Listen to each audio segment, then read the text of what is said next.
Hello, part two, and the reason we're doing it, part two, is because I just wasn't happy after part one.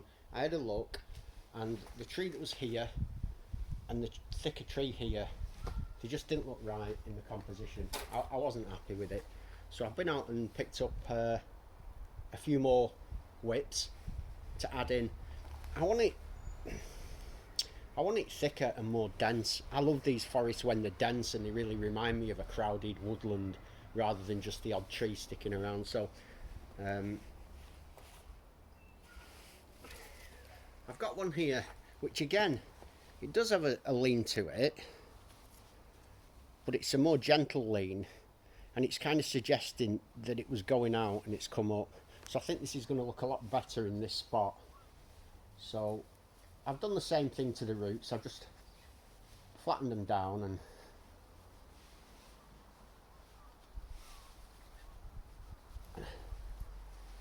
oh yeah, I just prefer that there. I think it looks a lot better. I'm just going to get me soil.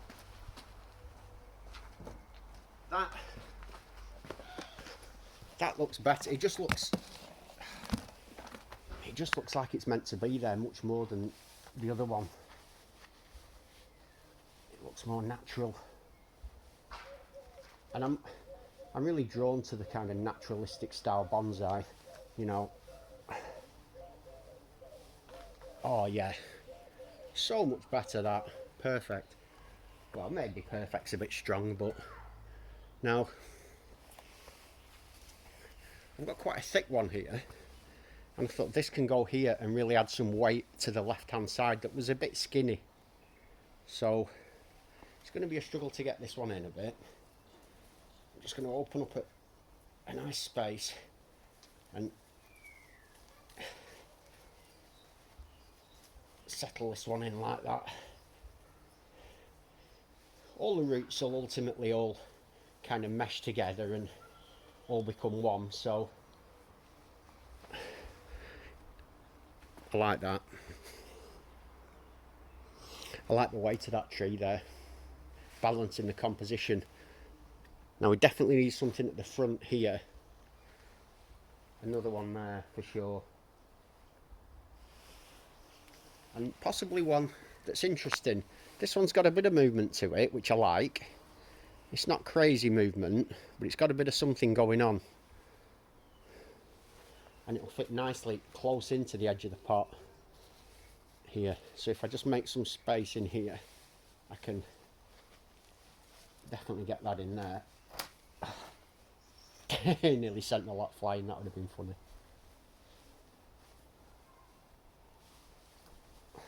So I'm kind of meshing it in with the roots of the other tree, and I'm just pushing it back into it, and they kind of they all sort of hold each other up there, and there's a root sticking up there that I really need to get down into the soil. I like that. It's a bit of interest. It's got a nice base, and it kind of goes the other way from that one. Let me have a look behind the camera. Yeah, it's developing. I think I'm lacking depth at the back. So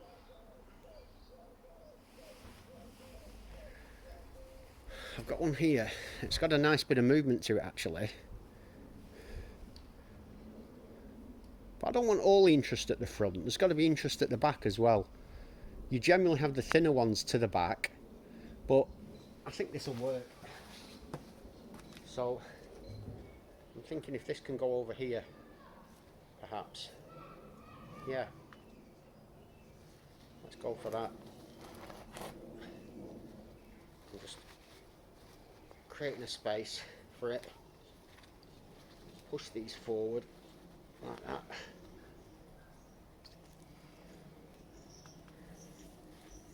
And just get these roots in nicely.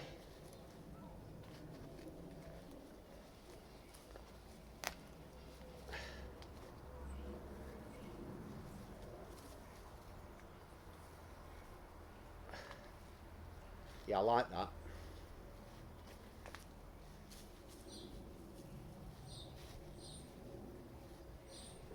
Looks good from this side anyway. I'm not sure what it's looking like from over there. I'm just going to get a bit more soil around it, just to push it all down.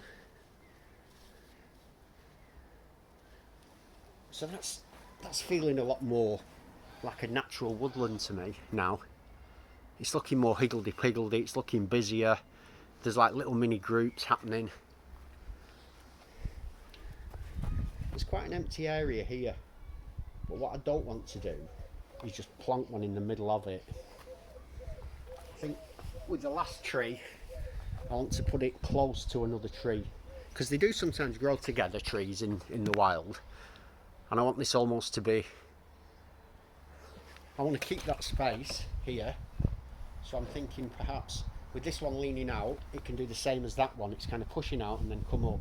So this is going to do the same, and it's going to be close into this thinner one. So if I can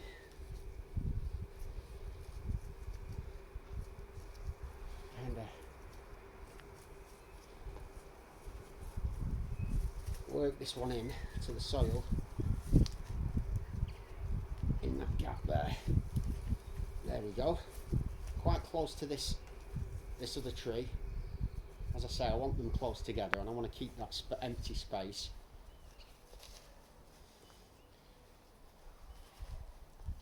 In photography and art, painting, I love a bit of painting.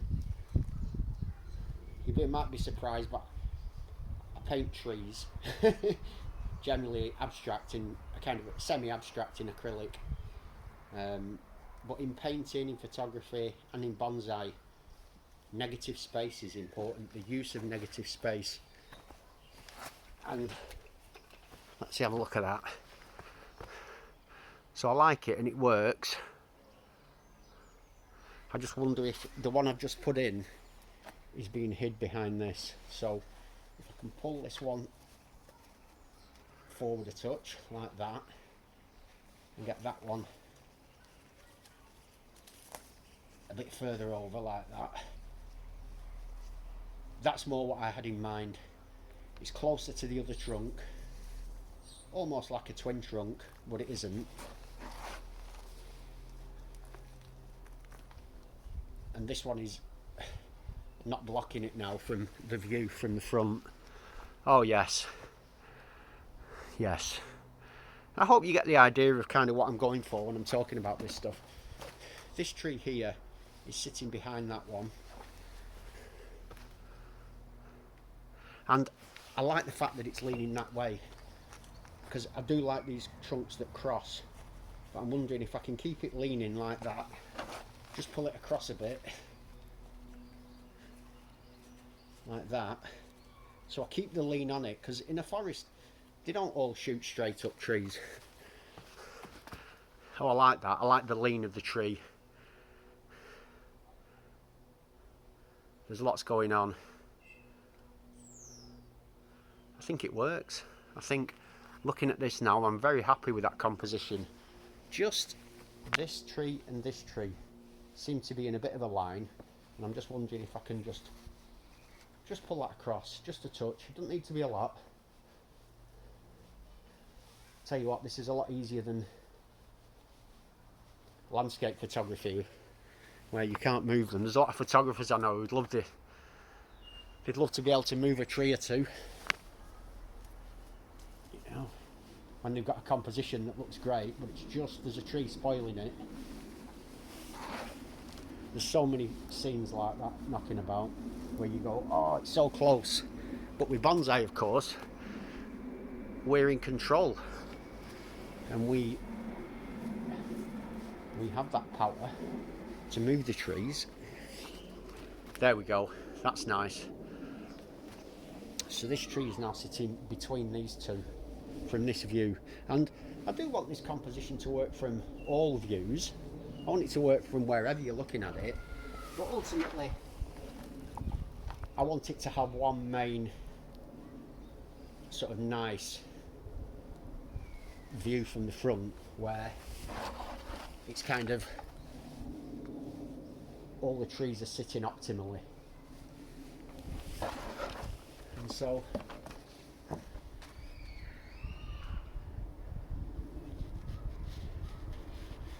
going to go around now and just kind of firm these trees in. I'll get my chopstick.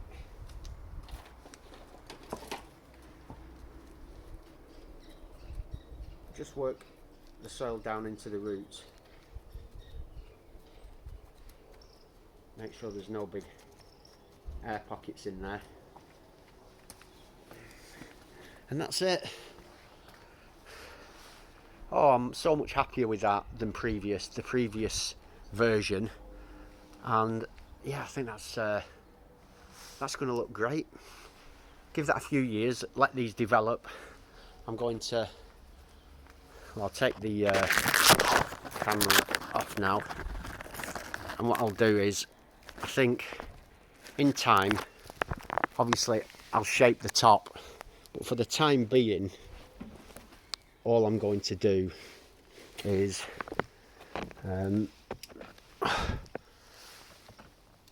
just take off a couple of the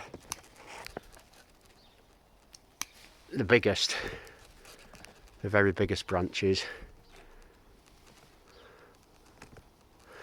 And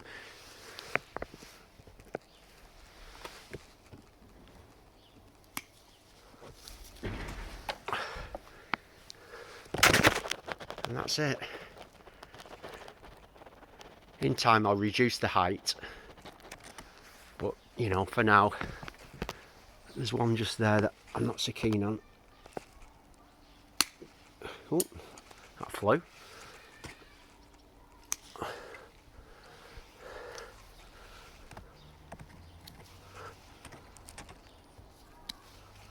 There we go. Loving it. And that can be pruned and worked on now over the years. But I think that's a really good start. Oh, see the light? It's just coming round from the side of my house and just lighting the front of the leaves. Beautiful. Right, well, thanks for joining me. I just couldn't leave it as it was. I needed to do a part 2, and I'm so much happier with this. Tell me what you think. Do you think it's an improvement?